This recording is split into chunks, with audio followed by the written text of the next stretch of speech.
اداس ہیں، ہم رو رہے ہیں، ہم دکھ میں ہیں، ٹھیک ہے. ایسے ہی جب ہم خوف زدہ ہوتے ہیں تو ہم شیور کرتے ہیں نا، کانپتے ہیں، ٹھیک ہے. ہمارا جو کانپنا ہے، شیور کرنا ہے، وہ بتاتا ہے کہ ہم شیور کر رہے ہیں، ہم کانپ رہے ہیں، ہم بہت اس وقت فیئر میں ہیں، بہت خوف زدہ ہیں، ٹھیک ہے. ایسے ہی غصہ بھی ایک ایموشن ہے، ہر ایک کو آتا ہے، کسی کو کم آتا ہے، کسی کو زیادہ آتا ہے. لیکن اب سیکھنے، کیونکہ کسی نے سیکھا نہیں ہوتا کہ غصے کے ایموشن کو کیسے ظاہر کرنا ہے، تو لوگ سمجھتے ہیں کہ غصہ جب آتا ہے تو چیخ کے چلا کے اپنی فرسٹریشن دوسرے کے اوپر نکال کے اور ہم اپنا غصہ ظاہر کریں گے. ایسا نہیں ہے، ٹھیک ہے، ایسا نہیں ہے. غصے کا اظہار کرنے کا بھی نبی صلی اللہ علیہ وسلم نے ایک طریقہ بتایا، اور اس طریقے کو ہمیں سیکھنا ہے، اپنی زندگی میں اپلائی کرنا ہے. اور اس غصے کو اظہار کرنے کا طریقہ جو نبی صلی اللہ علیہ وسلم نے بتایا، وہ کیا بتایا؟ کیپ سائلنٹ، خاموش ہو جانا ہے اس ٹائم پہ، بالکل خاموش ہو جانا ہے، ٹھیک ہے. کیونکہ شیطان ہمارے دماغ میں ڈالتا ہے اب چیخو، اب چلاؤ، اب چیزوں کو پٹکو، پھینکو، مارو، یہ کرو، وہ کرو، ٹھیک ہے. بعض لوگ اپنا غصہ کسی کو مار کے نکال کے دکھاتے ہیں، بعض لوگ چیخ کے چلا کے دکھاتے ہیں، بعض لوگ بدتمیزی کر کے دکھاتے ہیں، بعض برتن پٹک کے دکھاتے ہیں، بعض ٹوائس پٹک کے دکھاتے ہیں. نو نو نو نو، یہ طریقہ نہیں ہے اپنے اینگر کو ایکسپریس کرنے کا. نبی صلی اللہ علیہ وسلم نے ہمیں کیا بتایا؟ نبی صلی اللہ علیہ وسلم نے ہمیں سمجھایا کہ غصہ تو آئے گا، کیونکہ غصہ تو ایک نیچرل تھنگ ہے. جیسے انسان خوش ہوتا ہے، جیسے ناراض ہوتا ہے، ایسے غصہ بھی ایک ایموشن ہے، ٹھیک ہے. غصہ بھی ایک فطری چیز ہے. تو جب غصہ آتا ہے تو انسان کو کیا چاہیے کہ وہ کیا ہو جائے؟ بالکل خاموش ہو جائے، بالکل خاموش ہو جائے. جب تک اس کا غصہ ٹھنڈا نہ ہو جائے، چاہے وہ ایک دن میں ٹھنڈا ہو، آدھے دن میں ٹھنڈا ہو، 2 دن میں ٹھنڈا ہو، نبی صلی اللہ علیہ وسلم نے ہمیں بتایا ہے کہ اس وقت بات نہیں کرنا ہے، اس کو خاموش ہو جانا ہے، اپنے غصے کو کہ اس ٹائم کو گزرنے کا انتظار کرنا ہے، ٹھیک ہے، خاموش ہو جانا ہے. اب بہت سے طریقے ہم چاہ رہے ہوتے ہیں، ہمیں غصہ آ رہا ہے، ہم بتائیں کسی کو ہمیں غصہ آ رہا ہے، جس پہ آ رہے ہیں ہم اس پہ چیخیں، باقی لوگوں پہ چیخیں، تو کیا ہوگا؟ اس سے تو ہماری آخرت خراب ہو جائے گی، کیونکہ نبی صلی اللہ علیہ وسلم نے تو سختی سے منع کر دیا ایسے نہیں کرنا ہے. فرسٹریشن دوسروں کو نکال کے نہیں دکھانی ہے، اپنا غصہ دوسروں کو تو دکھانا ہی نہیں ہے. غصہ آنے پر جو نبی صلی اللہ علیہ وسلم ہمیں سکھا رہے ہیں، وہ سکھا رہے ہیں کہ خاموش ہو جانا چاہیے. کوئی آئے آپ سے بات کرنے کے لیے، بولو دیکھو ابھی میرا موڈ صحیح نہیں ہے، ہم بعد میں بات کریں گے، ٹھیک ہے. بس آپ نے یہ بول دینا. اگر بہت غصہ آ رہا ہے، آپ کو بہت ہی غصہ آ رہا ہے، تو زیادہ سے زیادہ آپ نے بول دینا ابھی ہم بات نہیں کر سکتے، ابھی میں بات نہیں کرنا چاہ رہی، ابھی مجھے غصہ آ رہا ہے، ابھی میرا موڈ صحیح، غصہ بھی آ رہا ہے نہیں، ابھی میرا موڈ صحیح نہیں ہے. جب میرا موڈ تھوڑا بہتر ہو جائے گا پھر ہم بات کر لیں گے، جب میرا غصہ ٹھنڈا ہو جائے گا پھر ہم بات کریں گے. تو کیا ہوتا ہے جب غصہ ٹھنڈا ہو جاتا ہے نا انسان کا، کیونکہ شیطان ہوتا ہے نا جو غصہ لا رہا ہوتا ہے، جب غصہ ٹھنڈا ہو جاتا ہے تو پھر انسان نا اپنی بات کو سمجھاتا تو ہے لیکن نرمی کے ساتھ سمجھاتا ہے. دیکھو مجھے تمہاری اس وقت یہ بات سمجھ میں نہیں آئی تھی، تمہیں ایسے نہیں، اس وقت ایسے کرنا چاہیے تھا، ایسے بولنا چاہیے تھا، ایسے بہیو کرنا چاہیے تھا.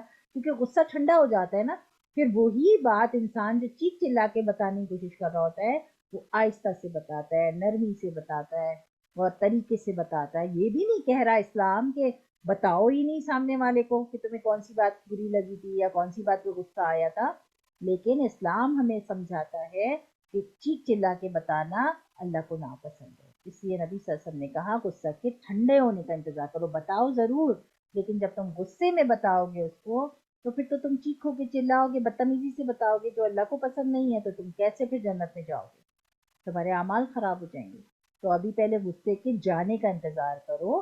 جب غصہ ٹھنڈا ہو جائے، صبح میں آپ کو کوئی بات کے اوپر بہت غصہ آ گیا فرض کرو، ٹھیک ہے، اور پھر آپ اس وقت کچھ بھی نہیں بولو، کچھ بھی نہیں بولو، شام تک آپ دیکھنا آپ کول ڈاؤن ہو جاؤ گے، ٹھنڈے ہو جاؤ گے. جب آپ ٹھنڈے ہو جاؤ گے، جس پہ آپ کو غصہ آ رہا تھا اس کو بٹھاؤ، بٹھا کے اس کو بولو کہ دیکھو تم نے یہ کام اس وقت ایسے ایسے کیا تھا نا، تو مجھے یہ اچھا نہیں لگا. میں ایک ایگزامپل اس میں بتاتی ہوں جو ہم نے سورہ آل عمران میں پڑھی تھی، تیسرے پارے میں، کہ حضرت امام حسن رضی اللہ عنہ کو ایک باندی، ایک نوکرانی جو ہے وہ وضو کروا رہی تھی، ٹھیک ہے، پانی اس کے پاس تھا بول کے اندر اور وہ وضو کروا رہی تھی. تو پانی غلطی سے جو ہے وہ حضرت امام حسن کے اوپر گر گیا کسی طریقے سے. ہم امام حسن رضی اللہ عنہ کو بہت غصہ آیا. قرآن کی آیتیں ہمیں بتاتی ہیں وَالْكَاظِمِينَ الْغَيْظَ، سورہ آل عمران میں ہے وَالْكَاظِمِينَ الْغَيْظَ، اور وہ جو اپنے غصے کو قابو کرتے ہیں.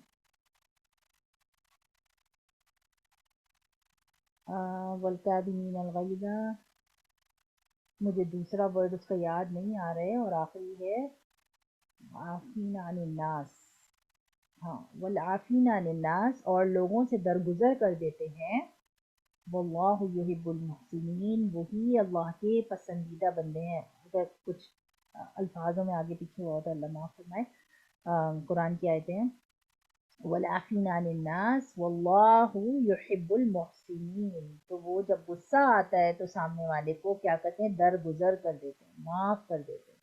واللہ یحب المحسنین، اور یہی لوگ اللہ کو سب سے زیادہ پسند ہے۔ کیا پتا کوئی آدمی بہت دل سے نمازیں نہ پڑھتا ہو، بہت قرآن نہ پڑھتا ہو، لیکن جب اس کو غصہ آتا ہو، پہلے وہ غصے میں بہت چیختا ہو، چلاتا ہو، بدتمیزی کرتا ہو، لیکن جس دن سے وہ یہ سمجھ لے کہ اللہ کو یہ ناپسند ہے اور معاف کر دینا اللہ کو زیادہ پسند ہے، خاموش ہو جانا اللہ کو زیادہ پسند ہے، تو اتنا غصہ آنے کے بعد بھی اگر وہ خاموش ہو جاتا ہے، صرف اللہ کو خوش کرنے کے لیے خاموش ہو جاتا ہے، کیا پتا کہ اسی بات کے اوپر اللہ اس کو جنت میں بھیج دے، اسی بات کے اوپر کہ دیکھو یہ بندہ میری وجہ سے اپنے غصے کے اوپر خاموشی اختیار کرتا تھا، یہ بندہ میری وجہ سے خاموش ہو جاتا تھا، یہ بندہ میری وجہ سے اپنے غصے کو کنٹرول کرتا تھا، یہ میری وجہ سے 10 لوگوں کے اندر کسی کی بے عزتی نہیں کرتا تھا، چیختا چلاتا نہیں تھا، کچھ بولتا نہیں تھا، تو جو ہے وہ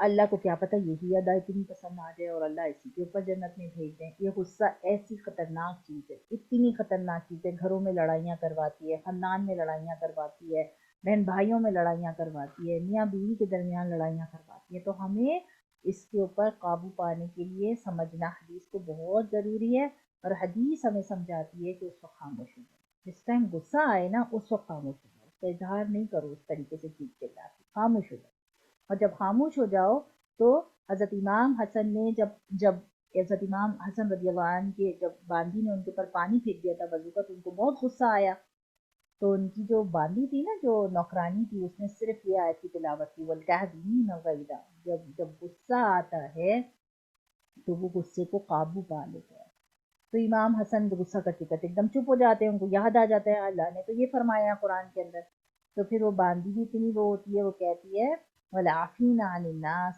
وہ لوگوں کو درگزر کر دیتے ہیں، معاف کر دیتے ہیں جب غصہ آ رہا ہوتا ہے، پھر امام حسن کو یاد آتا ہے نا کہ ہاں اللہ نے تو آیتوں میں یہ فرمایا، کہ امام حسن کہتے ہیں کہ امام حسن رضی اللہ عنہ کہتے ہیں کہ جاؤ میں نے تمہیں معاف کر دیا، تو وہ کہتی ہے واللہ یحب المحسنین، اللہ فرماتے ہیں قرآن کے اندر کہ واللہ یحب المحسنین، کہ جو محسن ہوتے ہیں نا، جو غصہ آنے کے بعد اور زیادہ اچھا بیہیو کرتے، اور زیادہ اچھے سے بات کرتے، اور زیادہ اچھے طریقے سے رہنے کی کوشش کرتے، وہ تو اللہ کے سب سے پسندیدہ بندے ہیں۔ تو پتہ ہے حضرت امام حسن رضی اللہ عنہ کیا کہتے ہیں اس نوکرانی کو، جاؤ میں نے تمہیں آزاد کر دیا، آج سے تمہیں میری خدمت کرنے کی ضرورت نہیں ہے، تم اب آزاد ہو، چھوڑ دیتے اس کو کہ تم اب آزاد ہو، اتنا خوش ہوتی ہے وہ، اتنا خوش ہوتی ہے، حالانکہ اس نے تو پانی گرایا ہوتا ہے نا، لیکن کیوں؟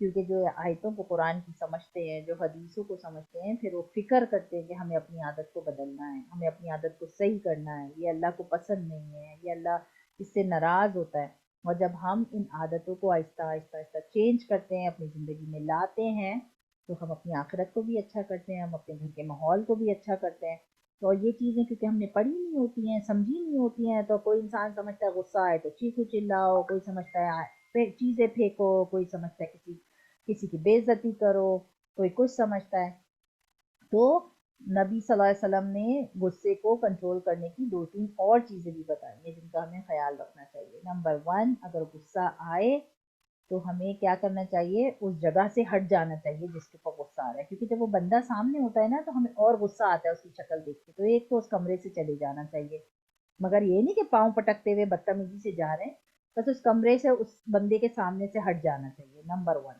ٹھیک ہے۔ نمبر 2 کہ پانی کا گلاس لینا چاہیے اور بیٹھ کے کسی جگہ پہ سکون سے بسم اللہ پڑھ کے پانی پینا چاہیے۔ پانی جو ہے نا، جیسے آگ پہ ڈالتے ہیں تو آگ ٹھنڈی کرتا ہے نا، غصہ بھی آگ کی طرح ہوتا ہے نا، تو جب پانی پیتے ہیں تو وہ ٹھنڈا ہوتا ہے، اور دھیان کو ہٹائیں اس طرف سے جس کی وجہ سے آپ کو غصہ آ رہا ہے، ٹھیک ہے، پانی پینا چاہیے۔ نمبر 3 کہ یہ والی آیتیں پڑھنی چاہیے، والکاظمین الغیظ والعافین عن الناس واللہ یحب المحسنین، یہ سورہ آل عمران کی آیتیں ہیں، بہت چھوٹی سی آیتیں، اس کو کہیں لکھ کے لگا لینا چاہیے۔ ہمیں یاد ہے ہماری ٹیچر نے ہمیں کہا تھا جس کو بہت غصہ آتا ہے یا جن کے گھر میں کسی کو بہت غصہ آتا ہے یہ آیتوں کو کاغذ کے اوپر لکھ کر کہیں پہ لگا لیں اور جب غصہ آئے تو ان آیتوں کو پڑھیں. ان آیتوں کو پڑھیں تاکہ آپ کو یاد آئے کہ اللہ سبحانہ و تعالیٰ نے غصے کے لیے کیا فرمایا ہے. ٹھیک ہے, تو اس کو لکھ کے کہیں پہ لگا لیں. جب غصہ آئے تو اس کو پڑھیں آیتوں کو, غصہ اس سے ٹھنڈا ہوتا ہے. دوسرا یہ کہ درود شریف پڑھیں. ٹھیک ہے, بیٹھ کر درود شریف پڑھیں, درود شریف سے بھی غصہ ٹھنڈا ہوتا ہے. وضو کرنے سے غصہ ٹھنڈا ہوتا ہے. اگر بہت ہی غصہ آ رہا ہے, سمجھ میں نہیں آ رہا کہ بھائی اب کیا کریں, اس بندے کے پاس سے ہٹ کے سیدھا باتھ روم چلے جائیں اور جا کے وضو بنا لیں. وضو جو ہے وہ غصے کو ختم کرتا ہے. تو وضو کر لینا چاہیے, پانی پی لینا چاہیے, بیٹھ کے درود شریف پڑھ لیں. ٹھیک ہے, تھوڑا سا 2-3 دفعہ. اور بہت ہی غصہ آ رہا ہے تو وضو کرنے چلے جائیے. پانی پینے سے آپ کو لگ رہا غصہ ٹھنڈا نہیں ہو رہا, پانی پی کے دیکھیں نہیں میرا غصہ ٹھنڈا ہوا, وضو کرنے چلے جائیں. وضو کر کے جب واپس آئے تو اس بندے کے سامنے نہیں جائے, بار بار اس حدیث کو یاد کرے کہ اللہ نے مجھے خاموش ہونے کا حکم دیا ہے. جب غصہ آئے اللہ نے مجھے زبان بند رکھنے کا حکم دیا, اللہ نے مجھے خاموش رہنے کا حکم دیا. پھر آپ دیکھیں آپ کو کسی سے, اور ہاں اگر وہ بندہ بار بار آئے بات کرنے تو اس سے کہیں کہ ہم بعد میں بات کریں گے, ابھی جب موڈ صحیح ہو جائے گا پھر بات کریں گے, جب غصہ ٹھنڈا ہو جائے گا پھر بات کریں گے. پھر آپ دیکھیں گھر کا ماحول خود اچھا ہو جاتا ہے. شروع سے گھر میں یہ ماحول رکھنا چاہیے کہ غصہ آ رہا ہے تو ابھی ہمیں بات نہیں کرنی ہے, جب غصہ ٹھنڈا ہو جائے گا پھر ہم بات کریں گے اور بتائیں گے بات سامنے والے کو کہ ابھی تم بھی غصے میں ہو, ابھی میں بھی غصے میں ہوں, جب ہمارا غصہ ٹھنڈا ہو جائے گا پھر ہم بات کریں گے, ابھی جاؤ یہاں سے یا میں چلی جاتی ہوں یہاں سے. تو اس وقت بات نہ کریں, لیکن ایسا نہیں کہ اس کو یہ غصہ آ رہا ہے کہ بات کیوں نہیں کری, اس کو ایکسپلین کریں کہ اللہ نے ہمیں فرمایا کیا ہے, خاموش ہو جانا ہے. تو ابھی تو میں غصے میں ہوں, ابھی میں خاموش رہوں گی, میں پھر جب غصہ ٹھنڈا ہوگا پھر ہم بات کریں گے. پھر آپ دیکھیں جب غصہ ٹھنڈا ہو جائے گا نا آپ کو خود ہنسی آئے گی, ارے میں اس بات پہ تکلیف رہی تھی, میں چلائی تھی, میں اس بات کو آرام سے بھی تو بتا سکتی تھی. ٹھیک ہے, تو جب غصہ آئے تو آپ نے 2 کام کرنے, ایک تو اس آیت کو لکھ کر کہیں لگا لیں, اس حدیث کو لکھ کر کہیں لگا لیں, when you become angry keep silent, جب غصہ آئے تو خاموش رہنا چاہیے. اگر تو غلط تیرا لکھا ہوا ہے تو صحیح سمجھ نہیں آ رہا ہے کیا لکھا ہوا ہے. ہاں, اذا غضب احدکم فلیسکت, کہ اس کو کہیں لکھ کے لگا لیں کہ جب غصہ آئے تو خاموش رہنا چاہیے. ایک تو یہ حدیث آپ کو یاد دلائے گی, نہیں مجھے غصہ آ رہا ہے, ابھی مجھے بولنا نہیں ہے, مجھے برتن نہیں پٹکنا, مجھے چیخنا نہیں ہے, مجھے کسی سے غصہ اپنا نکالنا نہیں ہے, بول کر مجھے خاموش نہیں ہے. ٹھیک ہے.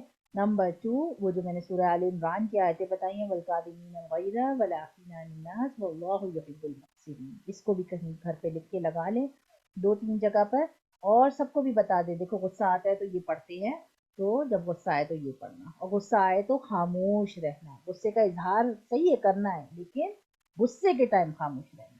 ٹھیک ہے, یہ اللہ کا حکم ہے, یہ نبی صلی اللہ علیہ وسلم کا حکم ہے ہم کو کہ غصے کا اظہار چیخ چلا کے نہیں کرنا ہے, لڑ جھگڑ کے نہیں کرنا ہے, برتن پٹک کے بدتمیزی کر کے ایک دوسرے کے ساتھ تو میں کر کے نہیں کرنا ہے. ٹھیک ہے انشاءاللہ.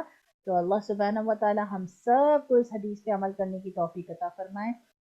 یہ بھی ایک اظہار ہے, آپ خاموش ہو جاتے ہیں تو یہ بھی ایک اظہار ہے نا کہ سامنے والے کو پتہ چل رہا ہے اس وقت آپ غصے میں. تو ہمیں شروع سے بچوں کو یہ سمجھانا چاہیے, غصہ آئے اس کو خاموش ہو جانا ہے. ٹھیک ہے, جب غصہ ٹھنڈا ہو جائے پھر آپ بتائیں مجھے اس بات پہ غصہ آ رہا تھا, اور آرام سے بتانا ہے. جب بالکل آپ کو لگے اب میرا غصہ ختم ہو گیا, چاہے 1 دن میں ختم ہو چاہے 2 دن میں ختم ہو, لیکن جب غصہ آئے تو بات نہیں کرنا ہے, بالکل بھی بات نہیں کرنا ہے. اس کو بتا دینا بھی ابھی میرا موڈ صحیح نہیں ہے, جب موڈ صحیح ہوگا, اور یہ نہیں کہ بدتمیزی سے بتا رہے ہیں میرا موڈ صحیح نہیں ہے ابھی جاؤ یہاں سے, ایسے نہیں. ابھی میں بھی غصے میں ہوں, ابھی تم بھی غصے میں ہو, جب ہمارا غصہ ٹھنڈا ہو جائے گا تو پھر ہم بات کریں گے. وہ بھی یہ ان کے لیے جن کو بہت زیادہ غصہ آتا ہے. جن کو کم غصہ آتا ہے ان کو تو چاہیے کہ وہ آہستہ آہستہ اپنی اس عادت کو ہی ختم کرے, کیونکہ ایک شیطانی عادت ہے, غصے کا آنا شیطانی عادت ہے.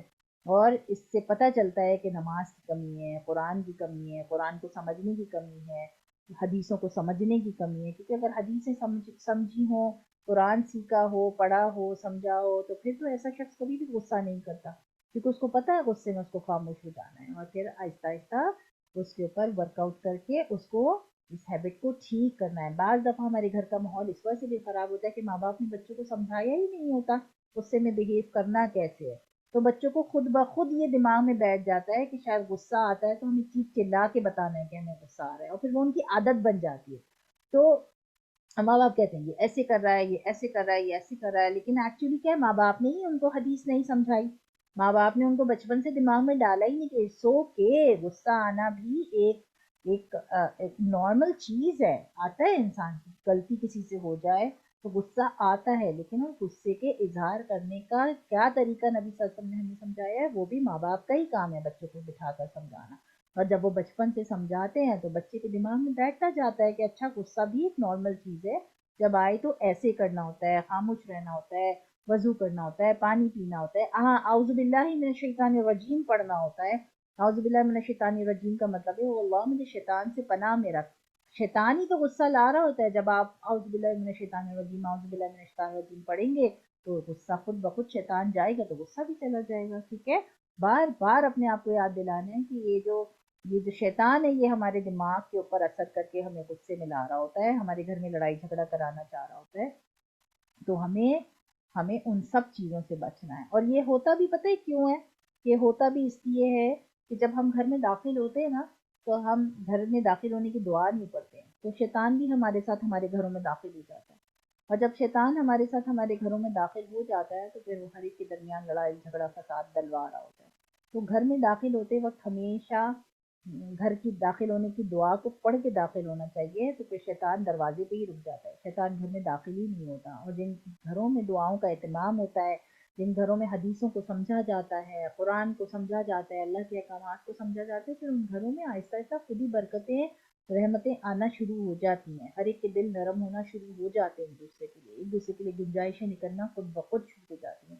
تو کام یہ نہیں ہے کہ ہم دوسرے کو یہ سمجھائیں کہ غصہ نہیں کرو، کام یہ ہے کہ دوسرے کو یہ سمجھائیں کہ اللہ کے ساتھ تعلق بناؤ، حدیثوں کے ساتھ، نبی صلی اللہ علیہ وسلم کے ساتھ، اللہ کی شریعت کے ساتھ، اللہ کے ساتھ. تو جب تعلق بنتا ہے نا تو چیزیں خود بخود سمجھ میں بھی آنے لگتی ہیں، دل میں اترنے بھی لگتی ہیں، عمل کرنا بھی آسان لگتا ہے.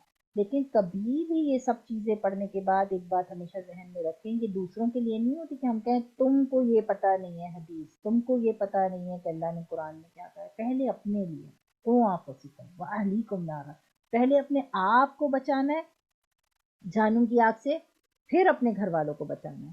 اگر آپ نے اپنے اوپر اپلائی ہی نہیں کیا جو آپ پڑھ رہے ہیں حدیث کو، تو پھر آپ اپنے گھر والوں کو تو مطلب کیسے بچائیں گے؟ بچا ہی نہیں سکتے. پہلے اپنے آپ کو ٹھیک کرنا ہے. ہر انسان کو پہلے اپنے آپ کو ٹھیک کرنا ہے. جو قرآن میں پڑھ رہا ہے، جو حدیث میں پڑھ رہا ہے، سب سے پہلے وہ اپنے لیے ہے، پھر کسی اور کے لیے. ٹھیک ہے، یہاں پر یہ بات سب سے اچھے سے سمجھ میں آ گئی سب کو؟ ہاں ٹھیک ہے، اب اس کا وہ خیال یہ لاسٹ حدیث بھی آپ اس میں ڈالیں گے نا یوٹیوب پہ؟ ہاں اس کو انشاءاللہ میں یوٹیوب پہ ڈال دوں گی. ٹھیک ہے، تو جلدی جلدی سے اسکرین شاٹ لے لیں ہاں لے لینا ہے تو ٹھیک ہے. آپ. سائمن ٹیچر اس کا آپ چھوٹے کیے گا، اس کے اسکرین شاٹ یہ لے لیں. بالکل چھوٹا ہے، بالکل چھوٹا، آپ ایسے ہی لے لو. یہ اصل میں وہ ہوا ہوا ہے نا، پتہ نہیں آڑا کاپی ہوا ہوا ہے.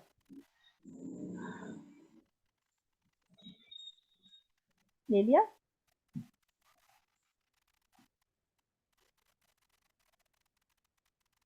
جلدی سے مجھے بتا دیجئے کہ کیا سمجھ میں آیا ہے حدیث میں. یس لے لیے. جلدی سے مجھے لے بتائیے لیا. کیا سمجھ میں آیا حدیث میں.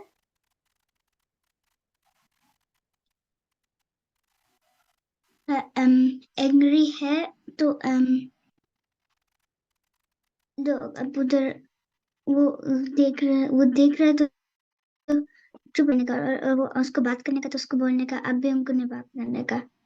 ہاں بعد ابھی میں ہم بات کرتے ہیں. Very good very good. ابھی ہم تھوڑا غصے میں ہیں، جب تھوڑا سا کول ڈاؤن ہو جائیں گے تو ہم پھر بات کریں گے. ٹھیک ہے فاطمہ، سوری عائشہ آپ بتائیے. When the anger should be silent, I mean, when we are angry, we shouldn't say bad. We can say nothing, so we should not say anything. So, and just be silent. Very good. آپ ہنا؟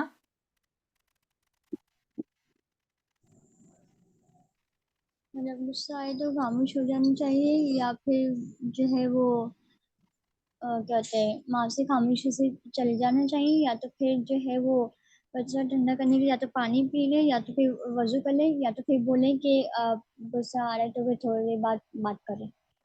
ہاں ابھی غصہ آ رہا ہے آپ کو بھی مجھے بھی، تو پھر ہم تھوڑی دیر کے بعد بات کرتے ہیں. غصے میں نہیں بات کرنا ہے. اور سب سے ضروری چیز کیا ہے؟ خاموش ہو جانا. سائلنٹ، کیپ سائلنٹ، خاموش ہو جانا اس ٹائم پر. ٹھیک ہے، غصے کا اظہار نہیں کرنا ہے کہ غصہ آ رہا ہے تو کوئی نہ کوئی طریقے سے ہمیں بتائیں دوسروں کو کہ غصہ آ رہا ہے. ٹھیک ہے, ان چیزوں کو خیال رکھنا ہے. اور اس ریکارڈنگ کو میں ڈال دوں گی, آپ لوگوں نے ایک دفعہ اور سننا ہے, بہت امپورٹنٹ ریکارڈنگ ہے غصے کے بارے میں, جس کو ایک دفعہ لگا کر دوبارہ سے پورا سن کے ساری چیزوں کو ذہن میں رکھنا ہے. ٹھیک ہے, سبحان اللہ و بحمدہ, سبحانک اللہم حمدی, سبحانک اللہم و بحمدک, سبحانک اللہم حمدی, نشہد ان لا الہ الا انت, اشہد ان لا الہ الا انت, نستغفرک و نتوب الیک, استغفر اللہ استغفرک و اتوب الیک. سبحان ربک رب العزۃ عما یصفون, سبحانک اللہم حمدی, وسلام علی المرسلین, وسلام المسلمین, والحمد للہ رب العالمین. الحمد رب العالمین. السلام علیکم ورحمۃ اللہ وبرکاتہ. وعلیکم السلام ورحمۃ اللہ. ورحمۃ اچھا اللہ سمجھ وبرکاتہ. کہ نا آپ جو سورت جو بولی تھی آپ بیٹی آج یا پھر وہ منڈے والے دن سنیں گے نا؟ ہاں, آج تو ٹائم نہیں بچا بیٹا, میں منڈے والے دن آپ لوگوں سے سنوں گی. آپ لوگوں نے اب آپ کا ہوم ورک یہ ہے کہ حدیث ساری پریپیئر کر کے رکھنی ہے اپنے ٹیسٹ کے لیے. میں سب پوچھوں گی اس حدیث میں کیا سمجھ میں آیا, اس حدیث میں کیا سمجھ میں آیا. کوئی حدیث صحیح سے سمجھ میں نہیں آیا, اس کی ریکارڈنگ جا کے سننی ہے اور اس کو صحیح سے اس کے اندر جو پوائنٹس میں نے ایکسپلین کیے ہیں ان کو ایک کاغذ پہ لکھ لیں تاکہ آپ کو یاد رہے بتاتے وقت کہ ہاں مجھے یہ بتانا ہے, یہ بتانا ہے, یہ بتانا ہے. تو اس کو سارے کو اچھے سے ساری حدیث کی بک کو ریویو کرنا ہے. نیکسٹ ویک آپ کا ٹیسٹ ہوگا, ٹھیک ہے انشاءاللہ. اور پھر اس کے بعد ہم دوسری حدیث کی بک اسٹارٹ کریں گے انشاءاللہ. تو ابھی آپ نے فی الحال یہی کرنا ہے, حدیث کی بک کو پریپیئر کر کے رکھنا ہے, اپنی سورہ پریپیئر کر کے رکھنی ہے, اپنا لیسن پریپیئر کر کے رکھنا ہے. ٹھیک ہے, اوکے, اوکے انشاءاللہ. السلام علیکم. وعلیکم السلام. اوکے, اللہ حافظ. اللہ اللہ حافظ. حافظ.